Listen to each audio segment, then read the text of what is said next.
2018년 6월 23일 태국에 있는 치앙라이 탐누엉 동굴에서 13명의 유소년 축구 선수들과 그들의 코치가 갇혔습니다. 동굴 탐험을 떠났다가 갑작스러운 폭우로 깊은 그런 동굴에 갇히고 말았습니다. 전 세계가 이 소식에 주목을 했고 국제적인 구조팀이 꾸려졌습니다. 계속적인 그런 폭우로 인하여서 구조 작업은 난관에 부딪혔습니다. 날이 갈수록 희망은 점점 사라져 갔습니다. 언론들은 부정적으로 방송을 했습니다. 이제 더 이상은 힘들겠다. 하지만 이 구조대원들은 끝까지 포기하지 않았습니다. 그들은 불가능해 보이는 상황 속에서도 희망의 끈을 놓지 않았습니다. 그런데 마침내 기적이 일어났습니다. 영국의 동굴 탐험가들이 실종된 지 9일 만에 모든 아이들과 코치들이 살아있음을 발견했습니다. 그들은 모두 살아있었습니다. 그래서 이제는 구조를 해야 되는데 구조 작업은 극도로 위험했지만은 전문 잠수부들의 도움으로 모든 아이들과 코치가 한 명씩 구조되었습니다. 마지막 아이가 구출되고 얼마 지나지 않아서 이 동굴 안에 펌프가 고장났고 동굴은 완전히 물에 잠겼습니다. 그야말로 간발의 차이였습니다. 여러분, 이 이야기는 우리가 이 뉴스를 통해서 접했지만은 우리들에게 많은 생각을 하게 합니다. 때로는 우리 인생길에서 깊은 동굴에 갇힌 것 같은 느낌을 받습니다. 어둡고 답답하고 희망이 보이지 않습니다. 주변의 모든 상황이 우리를 포기하라고 말하는 것 같습니다. 하지만 이때 우리가 기억해야 할 것이 있습니다. 하나님은 우리를 절대로 포기하지 않는다는 사실을 믿으시기를 바랍니다. 마치 태국의 구조대가 끊임없이 이 아이들을 찾고 구하고 노력했듯이 하나님은 끊임없이 잃어버린 자를 찾으시고 구원하려 하시는 좋으신 하나님이심을 믿으시기를 바랍니다. 우리가 볼 수 없는 곳에서 알지 못하는 방법으로 지금도 하나님은 계속해서 일하고 계십니다. 오늘 우리가 함께 볼 이 요나의 이야기도 이와 비슷합니다. 요나는 하나님의 부르심을 피해서 도망을 쳤고 결국은 큰 물고기 뱃속이라는 동굴에 갇히게 됩니다. 하지만 하나님은 그를 포기하지 않으셨습니다. 오늘 이 말씀을 통해서 우리는 하나님의 끈질긴 사랑과 우리의 반응에 대해서 함께 생각해 보면서 은혜를 나누고자 합니다. 그래서 오늘 제목이 뭐죠? 오늘 제목 하나님의 부르심과 우리의 반응입니다. 그래서 하나님의 부르심과 우리의 반응이라는 이런 제목인데요. 이런 제목의 말씀을 근거해서 몇 가지를 생각해 보면 첫째로 하나님은 예상하지 못한 곳으로 부르십니다. 하나님은 어떻게 부른다고요? 예상하지 못한 곳으로 부르시는데 오늘 1절 2절에 보니 이렇게 말씀합니다. 1, 2절을 같이 읽겠습니다. 시작. 여호와의 말씀이 아미떼의 아들 요나에게 임하니라. 이르시되 너는 일어나 저 큰 성읍 니느웨로 가서 그것을 향하여 외치라. 그 악독이 내 앞에 상달되었음이니라 하시니라. 하나님은 요나에게 매우 구체적으로 지시를 합니다. 구체적으로 지시하고 명령하는데 그 내용이 뭐죠? 일어나라. 니느웨로 가라. 그리고 그곳에 가서 뭐하라? 외치라. 하나님은 이처럼 우리에게도 구체적으로 말씀하십니다. 문제는 우리가 그 음성을 듣고 있는지 또 듣더라도 순종할 준비가 되어 있는지 그것이 중요하다는 것입니다. 그런데 하나님이 요나를 보내신 곳이 어디죠? 큰 성읍 니느웨라 그러죠. 큰 성읍 니느웨. 여러분, 하나님은 요나에게 분명한 사명을 주셨어요. 니느웨로 가서 회개를 외치라는 것입니다. 그래서 회개를 외치고 하나님을 믿으라고, 그래야 구원받고 하나님의 백성이 되니까 거기 가서 쉽게 말해서 복음을 전하라는 이야기예요. 이는 쉬운 임무가 아니었습니다. 여러분, 당시에 니느웨는 아수르 제국의 수도로서 이스라엘 입장에서 보면 적국이에요. 적국. 요나가 정말로 가고 싶지 않는 곳이었어요.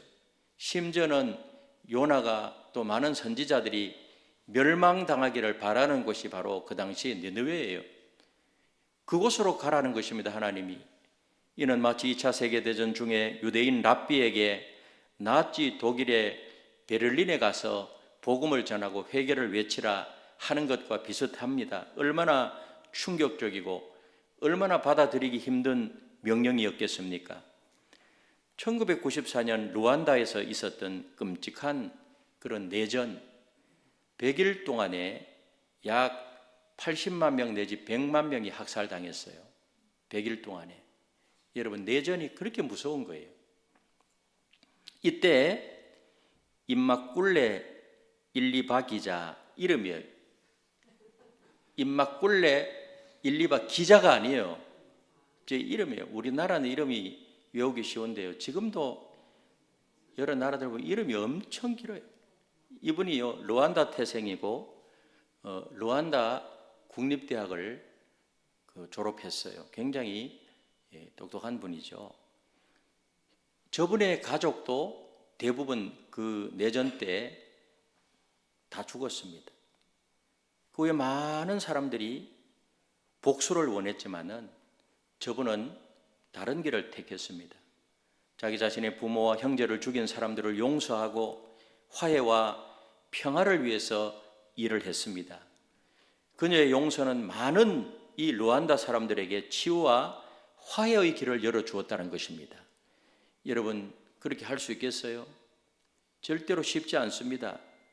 여러분, 하나님은 이처럼 때때로 우리에게 예상치 못한 방식으로 적과 화해하고 용서하라고 그렇게 하나님은 부르십니다. 하나님은 지금도 우리를 부르고 계세요. 하나님의 부르심은 종종 우리의 편안한 그런 영역을 벗어나게 합니다. 여러분의 삶에서 하나님이 부르시는 니느웨와 같은 곳은 과연 어딜까요? 여러분, 때로는 가기 싫은 곳으로, 만나고 싶지 않는 사람에게로 하나님은 부르실 수 있습니다. 용서하기 힘든 사람들이 있는 곳으로 가라고 하나님은 부르실 수 있어요. 복음을 전하기 어려운 곳, 가기 싫은 곳, 가기 싫은 사람들에게로 부르십니다. 하나님은 우리가 그곳으로 가기를 원하십니다. 요나가 도망친 이유가 뭐죠? 요나는 편협한 민족주의자였어요. 하나님은 자기들만 사랑한다고 생각했어요. 얼마나 편협해요. 여러분, 그는 이스라엘의 적국인 느느웨가 회개하고 구원받는 것을 절대로 원하지 않았어요. 그래서 아주 이 하나님을 너무너무 이렇게 작은 하나님으로 생각했습니다. 하나님은 이스라엘의 하나님이시면서 또 이 다른 여러 나라의 하나님이세요. 믿으십니까? 이 우주 만물을 창조하신 하나님. 그래서 얼마나 편협한 그런 사고를 가지고 있었나. 국수주의적이고 민족주의적이고. 그런데 하나님은 그런 하나님이 아니라는 것입니다. 여러분, 때로 우리도 이러한 편협한 사고에 빠질 수 있어요. 내 가족, 내 교회, 내 민족만 사랑하며 다른 이들의 구원에는 무관심한 그런 경우가 많아요. 하나님은 우리 대한민국도 구원해야 되고 저 북녘 땅에 있는 우리 민족도 구원해야 되고, 믿으십니까? 일본에 있는 민족도 구원하셔야 되고 전 세계 5대양 6대주에 있는 믿지 않는 그 영혼이 돌아오기를 애타게 기다리고 계시는 하나님이심을 믿으시기를 바랍니다. 그래서 우리가 선교사님들을 파송하고 복음을 전하고 있지 않습니까? 여러분, 우리도 종종 하나님의 뜻보다는 내 자신의 이익을 앞세우고 있지는 않습니까? 손해보지 않는 선에서만 하나님을 섬기려고 하지는 않느냐요? 하나님의 관심은 우리가 생각하는 것보다 훨씬 넓다는 것을 알 수가 있습니다. 여러분, 하나님은 느느웨와 같은 이방 도시의 구원에도 관심을 가지고 계셨고, 그래서 이 히브리인적인 관점에서 볼 때 우리도 이방인이잖아요. 그래서 우리 이방인인 우리도 구원받게 되었다는 사실을 믿으시기를 바랍니다. 마찬가지로 오늘날 하나님은 우리 교회나 우리나라를 넘어선 세계 선교와 구원에 관심을 가지고 계십니다. 그러므로 우리의 선교적 비전, 여러분, 계속해서 복음을 전하고 선교하고 영혼을 구원하고 우리 교회 핵심 가치 첫 번째, 이것은 뭐예요? 하나님의 비전이기 때문에 그 비전을 향하여 우리는 끊임없이 나아가야 될 줄로 믿습니다. 두 번째로, 불순종은요, 자신과 타인에게 영향을 미쳐요. 불순종은 자기 자신에게만 영향을 미치는 것이 아니라 다른 사람에게도 영향을 미치는 것이 뭔가 하면 바로 불순종이라는 거예요. 오늘 3절에 보니까 그렇게 말씀하고 있습니다. 우리 3절을 같이 읽겠습니다. 시작. 그러나 요나가 여호와의 얼굴을 피하려고 일어나 다시스로 도망하려 하여 욥바로 내려갔더니 마침 다시스로 가는 배를 만난지라 여호와의 얼굴을 피하여 함께 다시스로 가려고 배 삭설 주고 배에 올랐더라. 요나는 하나님의 명령을 불순종하고 거역하고 도망을 쳤습니다. 하나님의 얼굴을 피하려고 했어요. 여러분, 하나님의 얼굴을 어떻게 피할 수 있겠어요? 바다 끝까지 가도 하나님의 얼굴을 피할 수 없습니다. 그래서 요나가 이해하고 있는 하나님은 굉장히 작은 하나님이에요. 여기서 도망이라는 것은 바라흐 하는 말인데 단순히 물리적 도망을 의미하는 것은 아니에요. 하나님과의 관계를 거부하는 것을 의미해요. 요나는 하나님의 뜻을 알면서도 의도적으로 그것을 거부한 것입니다. 그래서 요나가 향한 곳은 니느웨가 아니고 어디죠? 다시스. 다시스의 정확한 위치는 불분명하지만 일반적으로 스페인 남부 지역이라고 생각해요. 니느웨와 정반대 방향으로 요나의 완전한 그런 거부를 상징하는 것입니다. 그래서 요나는 마침 다시스로 가는 배를 만났어요. 다시스로 가는 배를.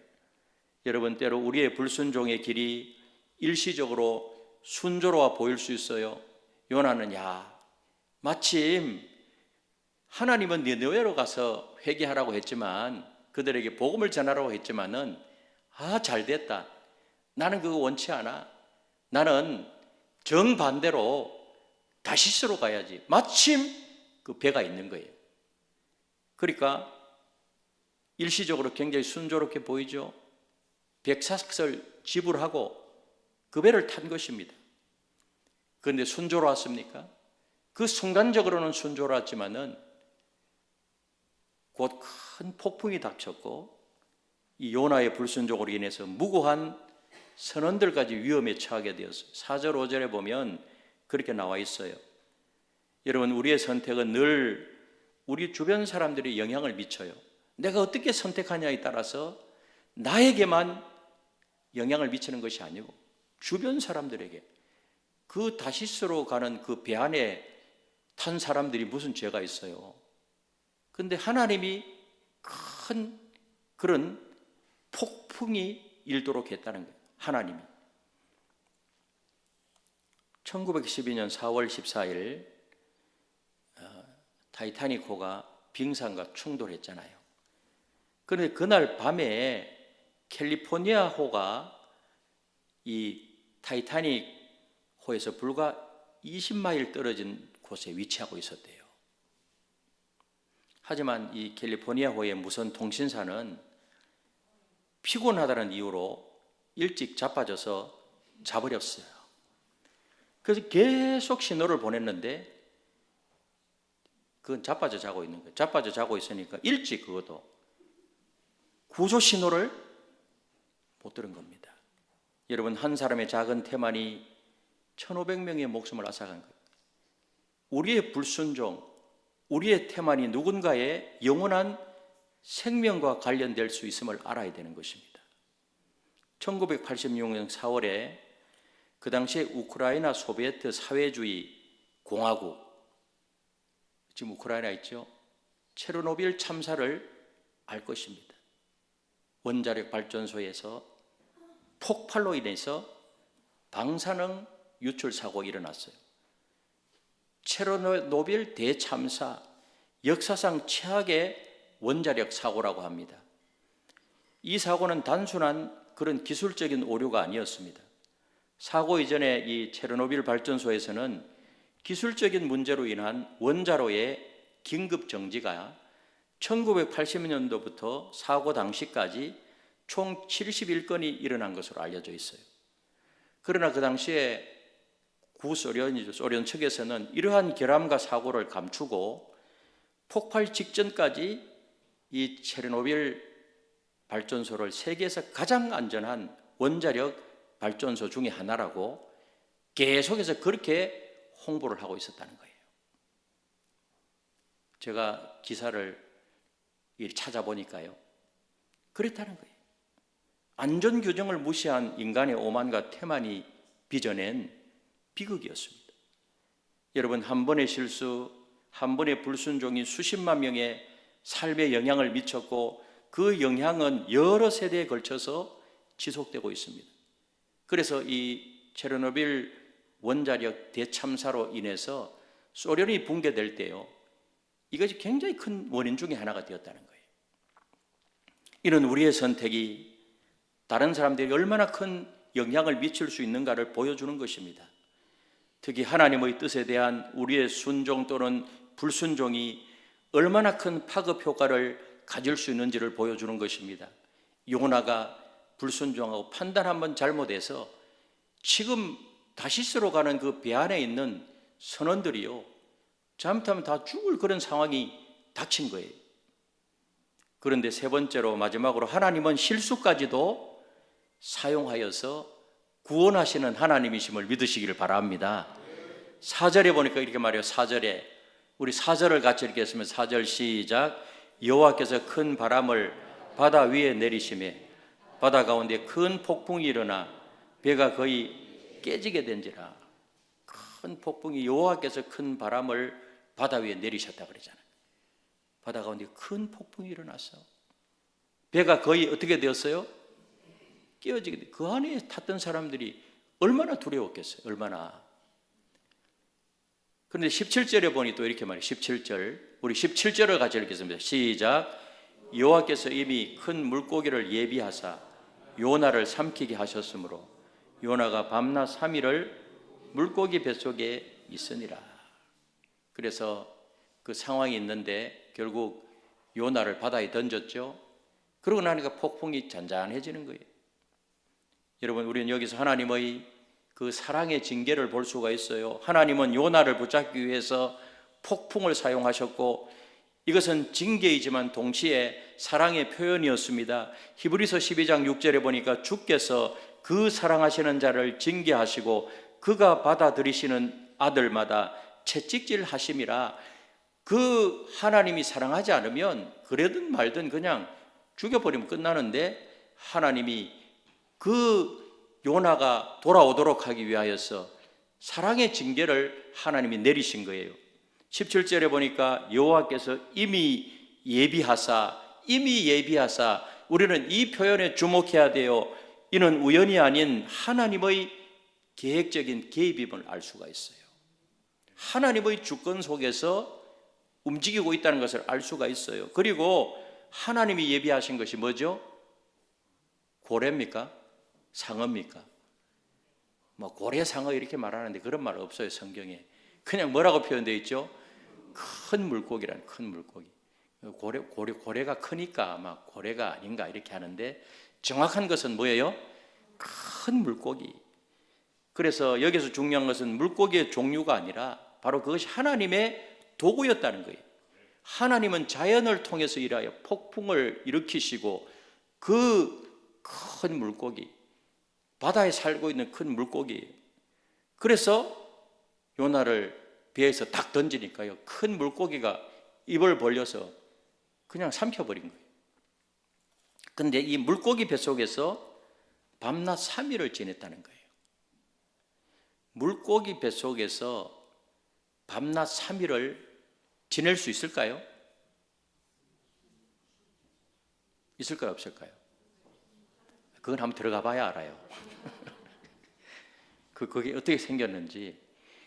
고래도 큰 거는요, 어마어마하게 크잖아요. 예? 아마 그 하나님이 보호하시지 않으시면 그 안에 들어가면 다 녹아버릴 것 같아. 그러나 아무런 이상 없이 밤낮 3일 동안 그 안에 있었던 거예요. 그 안에. 그래서 요나서 계속 할 거지만은 그 안에서 막 기도하잖아요. 요나가 3일 동안 무슨 생각을 했겠어요? 이 3일은 종종 중요한 그런 전환점을 나타내는 기간으로 사용해요. 그래서 우리 바리새인들이 기도할 때도 보면 주로 금식기도 이런 것도 3일이에요. 3일. 굉장히 중요한 전환점. 그래서 물고기 뱃속은 요나에게 그런 단순한 징계를 넘어서 보호와 구원의 장소였어요.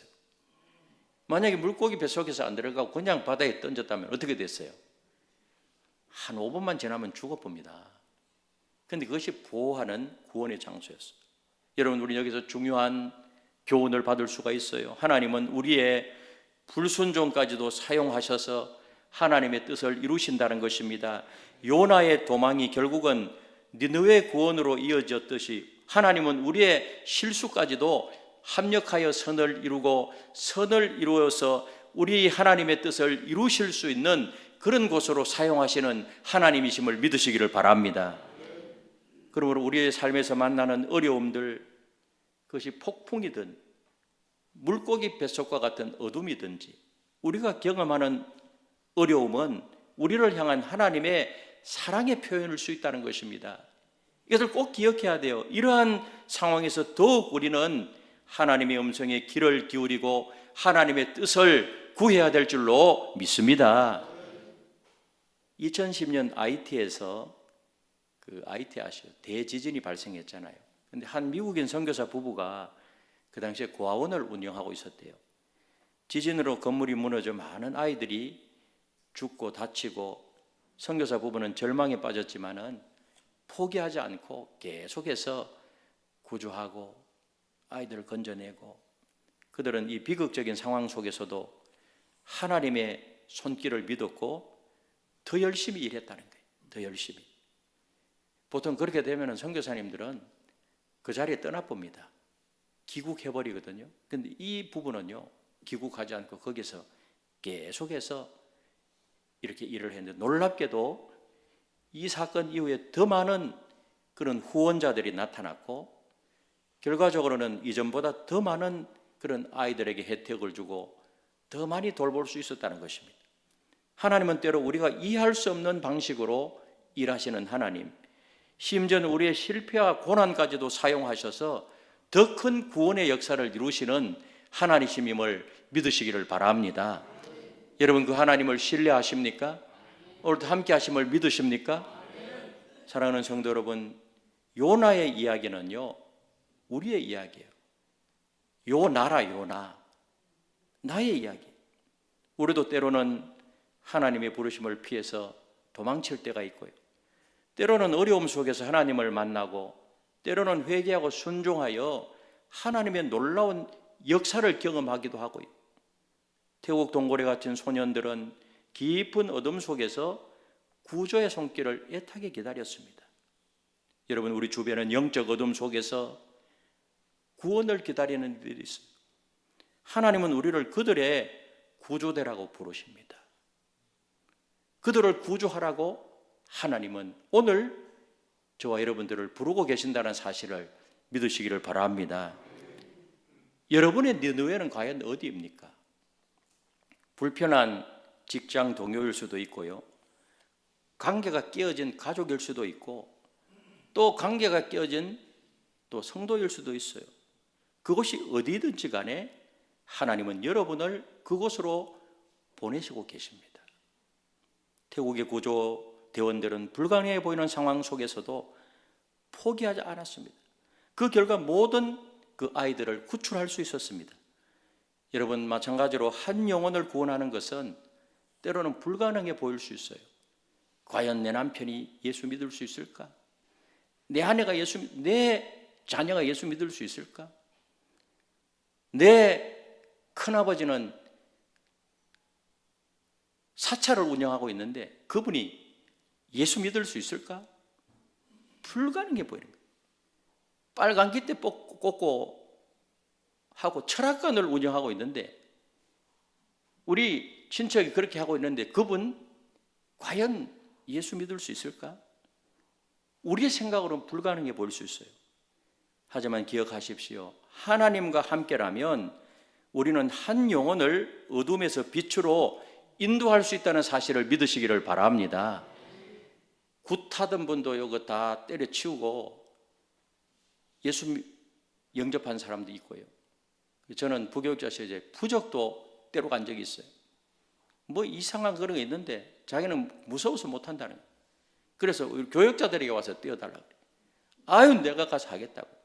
교육자 데려가서 띄워도 아직도 제가 살아있잖아요. 예? 예수 잘 믿는 거예요. 그런 분들은 나중에 기도해도 무당식으로 기도하더라고. 주문 외우듯이. 요나는 처음으로 도망갔지만은 결국 하나님의 부르심에 순종했습니다. 여러분, 우리도 더 이상 도망가지 맙시다. 우리 행복한 만남 전도축제가 여러분의 첫 걸음이 될 수 있습니다. 기억하십시오. 하나님께 순종할 때 우리는 놀라운 축복을 경험할 수가 있습니다.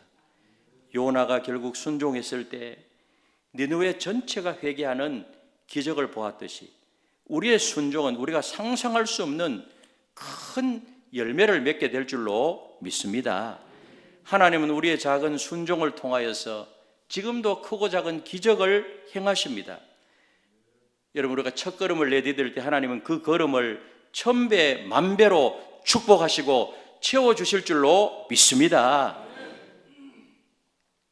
하나님의 깊은 일이 섭리를 보면은요, 니느웨가 회개하고 막 돌아오고 그런 역사가 일어났을 때 하나님은 이미 그 아수르가 강대국이 되어가지고 그 이스라엘 다 점령해가지고 그걸로 끌려가잖아요. 막. 그럼 거기서 또 하나님의 역사를 일으키는 거예요. 준비하신 하나님. 하나님의 역사와 인도하심은 그 섭리는요, 너무나도 놀라워요. 놀라워. 이제 선택은 여러분의 몫입니다. 동굴 밖에서 머뭇거리는 사람이 되겠습니까? 아니면 담대히 들어가서 구조하는 용기 있는 구조대원이 되겠습니까? 하나님은 우리를 통해서 위대한 구원의 역사를 이루실 준비를 하고 계세요. 어둠에 갇힌 영혼들을 구원의 빛으로 인도하십시다. 두려워하지 마시고 하나님이 여러분과 함께 하실 것입니다. 여러분의 순종을 통해서 하나님은 여러분의 삶과 우리 교회를, 그리고 이 도시 가운데 놀라운 축복의 물결을 일으켜 주실 줄로 믿습니다. 이 부산 땅을 복음하는데 우리 교회를 높이 들어 사용해 주실 줄로 믿습니다. 하나님의 위대한 구원 역사에 동참하는 영광스러운 삶, 이거보다 더 큰 축복이 어디 있겠어요? 예수 믿고 구원받아 우리가 살아가는데 내 신앙 하나 지키는 것으로 끝난다고 하면 얼마나 안타까웠겠어요. 어차피 우리가 살아가는 가운데 시간은 자꾸 흘러가고 7, 80년 지나면은 다 천국 갈 건데 우리 남아있는 시간이 그렇게 많지 않아요. 그래서 내 영의 눈이 활짝 열린다면 최고의 가치 있는 것이 뭔가를 알 수가 있습니다. 미워하는 사람과 화해하고요, 원수 맺지 마시고 서로 사랑하고, 아멘이십니까? 서로 축복하고 격려하고 믿지 않는 영혼들을 주님 앞으로 이끌어내는 일에 늘 선봉이 되고, 어려움 당하고 힘든 사람이 있으면 사랑으로 위로하고, 우리 예수님의 3대 사역, 사람을 살리고 사람을 키우고 세우고 사람을 고치는 이 생명사역에 늘 앞장선다고 하면 우리 하나님 앞에 섰을 때 얼마나 하나님도 기뻐하시고 우리도 너무 기쁘고, 그 영광스러운 칭찬과 그 상급을 위하여 이름도 없이 빛도 없이 오늘 우리에게 주어진 사명을 감당할 때 이것이 성공적인 인생이요, 가장 가치 있는 인생이라는 사실을 믿으시고 그런 아름다운 삶이 날마다 이루어지게 되시기를 예수님의 이름으로 축원합니다.